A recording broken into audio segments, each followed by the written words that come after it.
तो उसके पीछे पीछे चल रहा था। उसने कहा भाई साहब ये क्या कर रहे हो कि 3 बार लेट कर और ऊपर हाथ उठा रहे हो? तो उसने कहा तेरी भाभी पहुंच गई भगवान के पास। तो मित्र ने कहा मतलब ये कैसे तुम कह रहे हो कि वो पहुंच गई, ये कैसे पक्का कर रहे हो? बोला नहीं नहीं तेरी भाभी पहुंच गई, मैं भगवान को धन्यवाद दे रहा था। कि ये कैसे कह सकते हो आप? बोले देखा नहीं 3 बार कड़कने की आवाज आई, ऐसे यहाँ कड़का करती थी, भगवान के पास पहुंच गई तो वहां कड़क रही है, इसीलिए मुझे पक्का हो गया कि वहां पहुंच गई, तभी इतनी जोर से कड़की हो। कहता अभी मुझे डर था कि कहीं लौट ना आए, लेकिन अब पक्का हो गया कि लौटेगी नहीं, बिल्कुल पहुंचेगी। तो कहने का अभिप्राय है कि एक बार छुटकारा मिला और महाराज दोबारा फिर मुझे उसी जिंदगी। शिव जी कहते हैं कि प्रभु ये ठीक नहीं, ये उचित नहीं माना। कहा शिव यद्यपि उचित यस नाही, लेकिन मेरी मजबूरी है कि नाथ वचन पुनि में न जाए। यद्यपि आपने उचित नहीं माना, लेकिन अब मेरी भी मजबूरी है, आप मेरे स्वामी हैं और आपकी आज्ञा मैं कैसे टालूं? प्रभु अगर हो सके तो ये अपनी आज्ञा वापस ले, क्योंकि अब चिताएं ही मेरी दुल्हन हैं और जो पैसाचिक दुनिया होती है शमशान पर वही मानो मंगल वाद्य है। अब मुझे फिर क्यों गृहस्थ में उतार रहे? राम जी ने सौगात की एक बात की, राम जी ने कहा देखो शिव जी बोले ना आपने जगत कल्याण के लिए विष पी लिया था ना? बोले हाँ पी लिया था जगत कल्याण के लिए। बोले तो जगत कल्याण के लिए विवाह रूपी विष भी पी लो, क्योंकि आप विवाह करेंगे तो पुत्र उत्पन्न होगा और पुत्र उत्पन्न होगा तो तारकासुर मारा जाएगा और तारकासुर मारा जाएगा तो देव संस्कृति की, वैदिक संस्कृति की रक्षा होगी, जगत का कल्याण होगा और आप कल्याण के देवता हैं। आपने विश्व कल्याण के लिए कालकूट विष भी लिया था, तो फिर विवाह रूपी विष भी पी लो। बोले अगर ऐसी बात है मेरे विवाह करने से विश्व कल्याण होता है तो विश्व कल्याण के लिए मैं विवाह कर लेता हूँ प्रभु। ठीक है आपकी आज्ञा शिरोधारी, शिरधारी आय सुकरिय तुम्हारा, शिरधारी आय सुकरिय तुम्हारा, शिरधारी आय सुकरिय तुम्हारा, शिरधारी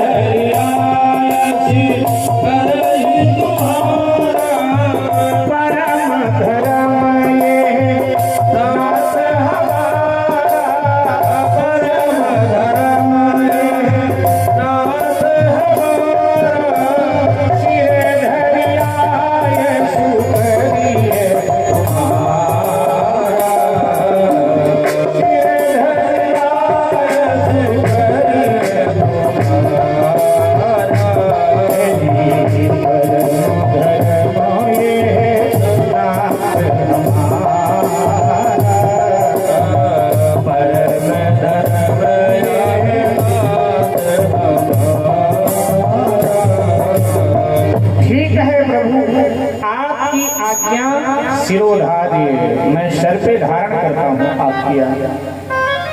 राम जी ने कहा नहीं, मेरी आज्ञा सर पे मत धारण करो, तो दिल में हृदय में धारण करो। क्यों प्रभु? हम लोग यही कहते हैं कि आपकी बात सर माथे, ऐसे ही बोलते हैं ना।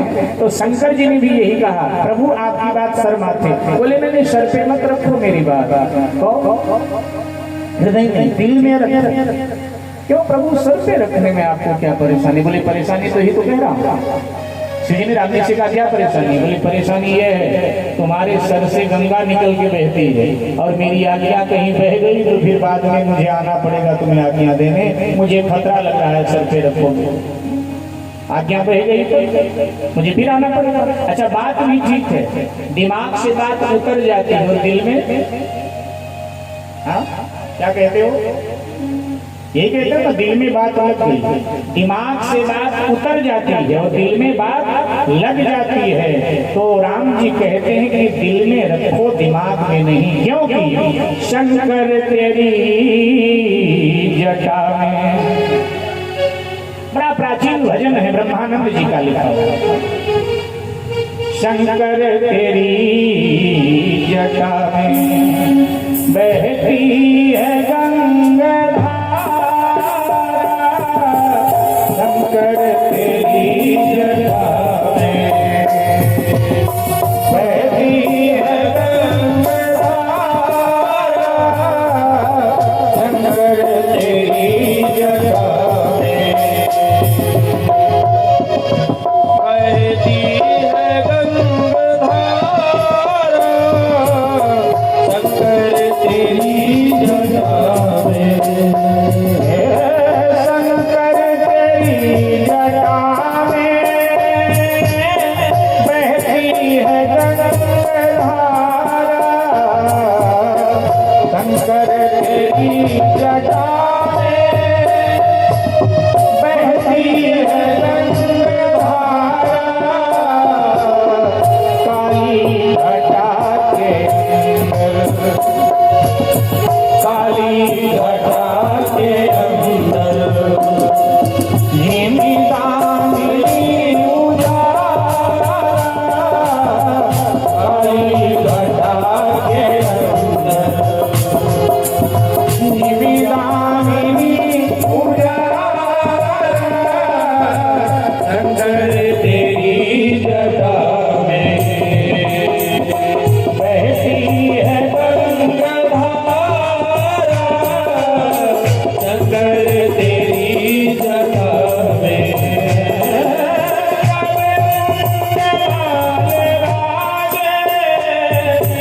शशि भाग में विराजे,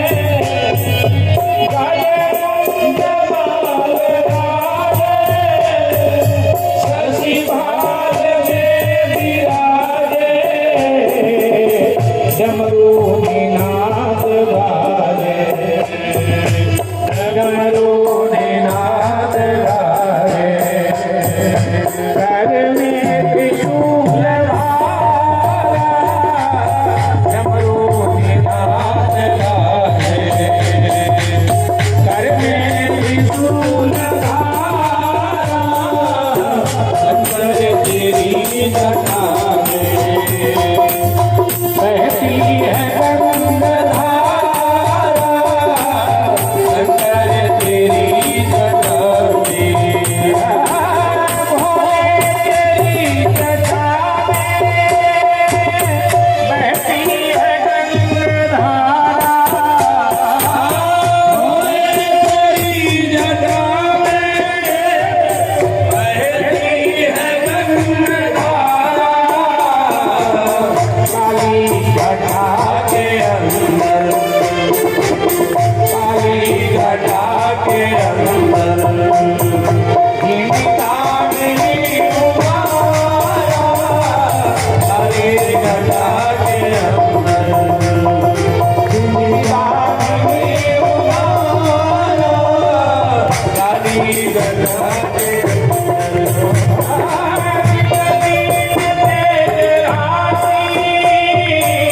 काटे वजन की भांति, विगति न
स्वरूप को अपने हृदय में बसाया और पुनः समाधिस्थ हो गए। उधर गिरधर देवताओं ने स्वर्ग में कामदेव का आवाहन, कामदेव देवताओं के मध्य में प्रकट हुआ और देवताओं से कहा कि किस लिए मुझे याद किया। देवताओं ने कहा कि हमेशा हमारे दुर्दिन में तुम काम आए हो, जब जब हमारे जीवन में कोई मुश्किल की घड़ी आई काम आए हो। देवराज इंद्र ने कहा तुम मेरी खास मित्रों में से मेरा काम करो। बोले क्या क्या? बोले तुम अप्सराओं को लेकर अपने संग और कैलाश पर जाकर के शिव की समाधि भंग करो, उनको पीड़ित करो। जैसे सुना तो कामदेव एकदम कांपने लगा। कामदेव ने कहा ये कहीं क्या रहा, क्या हमें जिंदा नहीं देखना चाहते आप क्या? क्यों? कामदेव ने कहा शिव विरोध ध्रुव मरण हमारा।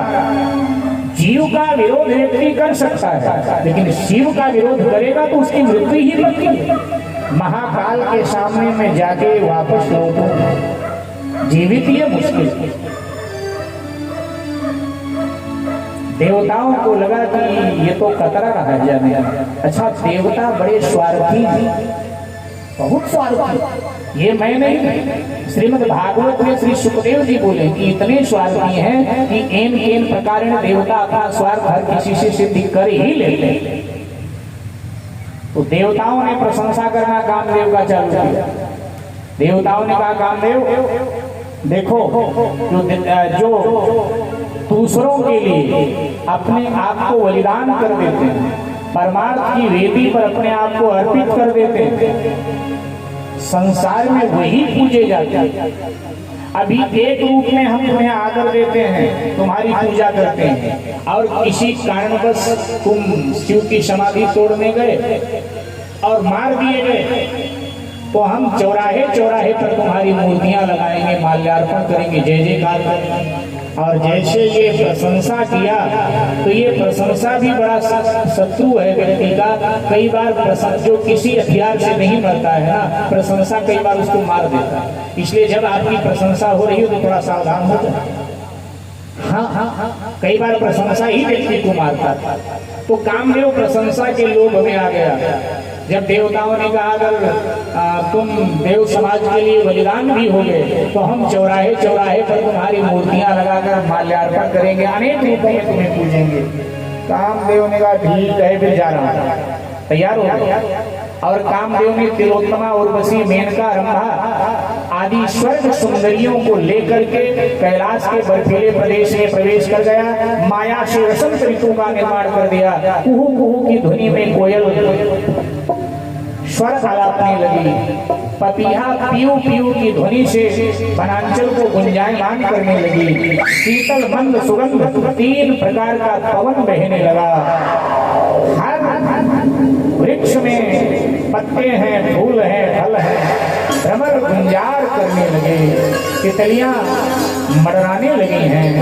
अप्सराओं ने अपने पांव के घुंघरू से पूरे कैलाश को खनका दिया है। गंधर्व गाने लगे, किन्नर क्या मधुर संगीत बजाने लगे। शास्त्रकार लिखते थे केवल एक क्षण में कैलाश का पूरा दृश्य बदल गया। क्या हुआ? बोले क्षण भर में ही वो निर्जन वन, जहां तिनका भी नहीं उगता है वहां वसंत की बयार। क्षण भर में ही वो निर्जन वन चंदन बनकर खिलखिला उठा। कोकिल केकी का गीत के पत्ते पत्ते को लुभा उठा।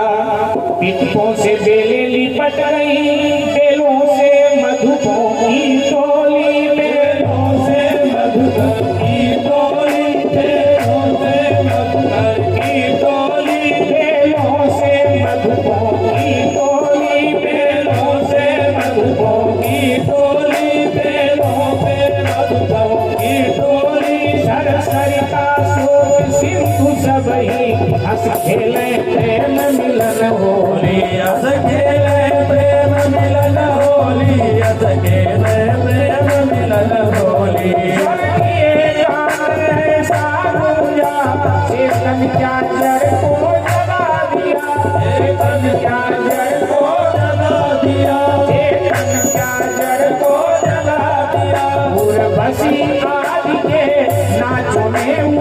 उपवन का उपवन नचा दिया, उपवन का उपवन नचा दिया, उपवन का उपवन नचा दिया। पूरे बसी आदि के नाचों ने उपवन का उपवन नचा दिया, उपवन का उपवन नचा दिया, उपवन का उपवन नचा दिया, उपवन का उपवन नचा दिया, उपवन का उपवन नचा दिया, उपवन का उपवन नचा दिया, उपवन का उपवन नचा दिया। अब सबके हृदय मदन अभिलाषा, सबके हृदय मदन अभिलाषा, सबके हृदय मदन अभिलाषा, सबके हृदय मदन अभिलाषा। पानी हारी दवाई करूँगा, पानी हारी दवाई करूँगा, पानी हारी दवाई करूँगा, पानी हारी दवाई करूँगा। नदी उमरिया मुझ गंगाई, नदी उमरिया मुझ गंगाई, संगम करई तलाव तलाई, संगम करई तलाव तलाई। नहयस दशा जड़न देवरनी, नहयस दशा जड़न देवरनी, नहयस दशा जड़न देवरनी, नहयस दशा जड़न देवरनी। को कही सकई सचेतन करनी, को कही सकई सचेतन करनी, को कही सकई सचेतन करनी, को कही सकई सचेतन करनी।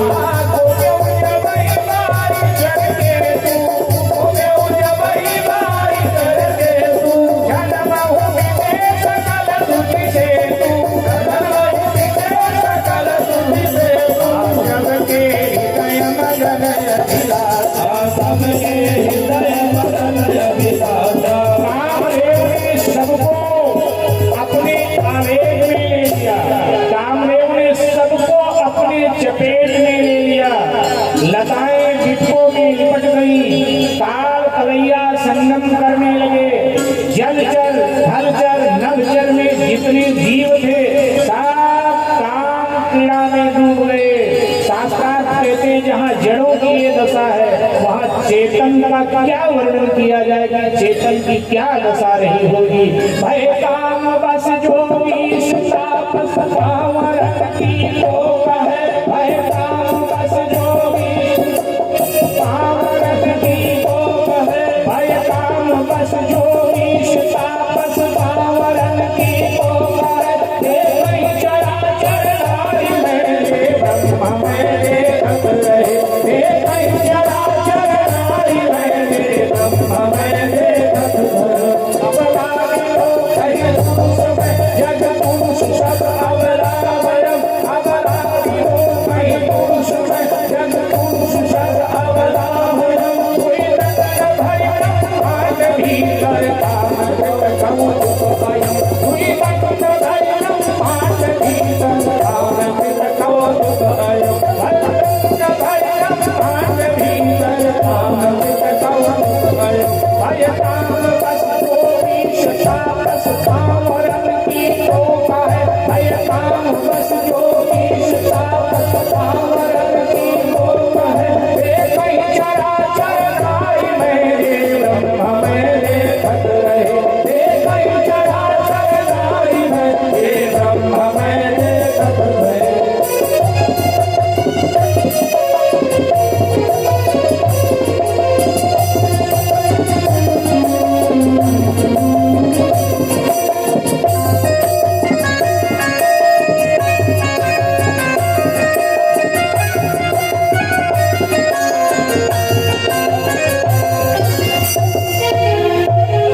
भय काम बस जोगीश तापस पावरन की को कहे।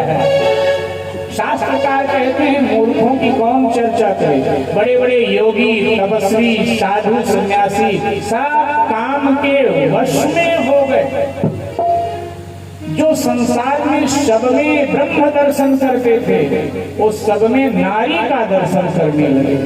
जो नारियां सब में ईश्वर का दर्शन करती थी, वो नारियां सब में पुरुष का दर्शन करने लगी। सब पथ भ्रष्ट हो गए, लेकिन शिव की समाधि ज्यों की त्यों अखंड। नाचते नाचते अप्सराओं के पांव की घुंघरू टूट गए, पांव में छाले पड़ गए। गाते गाते गंधर्वों के कंठ अवरुद्ध हो गए। संगीत बजाते बजाते किन्नरों के हाथ में पीड़ा होने लगी। सबने एक साथ कामदेव के आगे घुटने टेक दिया। अप्सराओं ने, गंधर्वों ने, किन्नरों ने, और कहा हमारे बस की नहीं है बाबा की समाधि तोड़नी, हम सब जा रहे हैं। अप्सराएं, गंधर्व, किन्नर सब पलायन कर गए। कामदेव क्रोधित हो गया। जब कामदेव को अपने अभियान में सफलता नहीं मिली, कामदेव क्रोधित हुए। सामने एक आम का वृक्ष था, आम के वृक्ष पे चढ़ गया और सघन फलों में छुप गया और फिर कंधे से धनुष उतारा और धनुष पर हर्षण, रोचन, मोहन, शोषण और मारण 5 बाण एक साथ चढ़ाया। प्रत्यक्षा कान तक खींचा, छोड़ दिया। वो 5 बाण भगवान शंकर के सीने में एकदम जाकर लगे, हंस गए। और जब सीने में बाण लगे भगवान शंकर के, भगवान शंकर ने आंख खोला। अरे इसने मुझ पर प्रहार किया, मैंने किसी का क्या दिया? एकांत में बैठकर मैं तो अपने आराध्य का चिंतन कर रहा था। कौन है? देखा, नैन उघारी सकल दिश देखे, 10 दिशाओं में देखा, लेकिन कामदेव दिखाई नहीं पड़ा।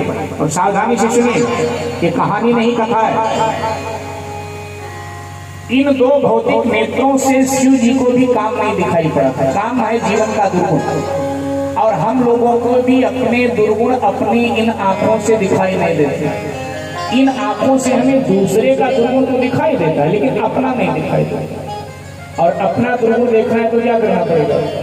तीसरा नेत्र खोलना पड़ेगा। अच्छा, तीसरा नेत्र सबके पास है, ये नहीं कि शिव जी के पास, सबके पास है, क्योंकि हम सब शिव के अंश हैं। उन्होंने हमको भी तीसरा नेत्र दिया है, लेकिन शिव जी को खोलना और बंद करना आता है, और हमको खोलना बंद करना आता था। तो जब इन 2 नेत्रों से कामदेव दिखाई नहीं पड़ा, तो अब शिव जी ने काम को देखने के लिए तीसरा नेत्र खोला। ध्यान से सुनिए। भयो ईश मन शोभिषेखी और नयन उघारी सकल दिश में। लेकिन जब इन 2 नेत्रों से नहीं दिखाई पड़ा तो शिव जी ने तीसरा खोला, और जब तीसरा खोला तो कामदेव दिख गया। कहाँ बैठा है कामदेव? तो लिखते हैं शास्त्रकार, वो तो सौरभ पल्लव मगन विलोका भयो काम्यो रे लोका, भयो काम्यो रे लोका, भयो काम्यो रे लोका,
कुपित हुए महादेव, और महादेव कुपित हुए कि सारा ब्रह्मांड थर थर थर थर कांपने लगा।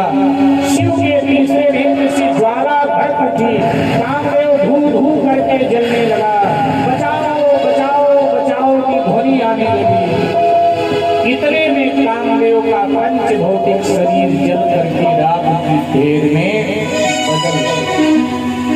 मेरे भाई बहन, शिव जी से किसी ने पूछ लिया, आप महादेव हैं, आपने क्षमा क्यों नहीं कर दिया था? आपको कर्पूर गौरव करुणा बता रहा था, क्षमा कर देते भोलेनाथ। इतना बड़ा दंड मिटा ही दिया काम को। शिव जी ने कहा, देखो भैया, काम जीवन का दुर्गुण है और दुर्गुण को अगर व्यक्ति क्षमा करता है तो एक दिन वही दुर्गुण व्यक्ति को मिटा देता है। इसलिए दुर्गुण को कभी भी क्षमा नहीं करना चाहिए। काम व्यक्ति का शत्रु है, वासना व्यक्ति का शत्रु है और शत्रु को तो समाप्त ही करना चाहिए, शत्रु को छोड़ना नहीं चाहिए। अच्छा, नारद जी ने कामदेव को छोड़ा था ना, आपने सुना है प्रसंग में, शिव पुराण में। नारद ने कामदेव को छोड़ा और वही कामदेव ने नारद जी की क्या हालत बना। शिव जी कहते हैं कि शत्रु को छोड़ना नहीं चाहिए। अच्छा, इतिहास से भी तो हम लोगों को सीखना चाहिए। पृथ्वीराज चौहान ने मोहम्मद गोरी को कितनी बार छोड़ा था? कितनी बार छोड़ा? बोलो, कौन बताएगा? राधे राधे जी साहब, 17 बार। और परिणाम क्या हुआ?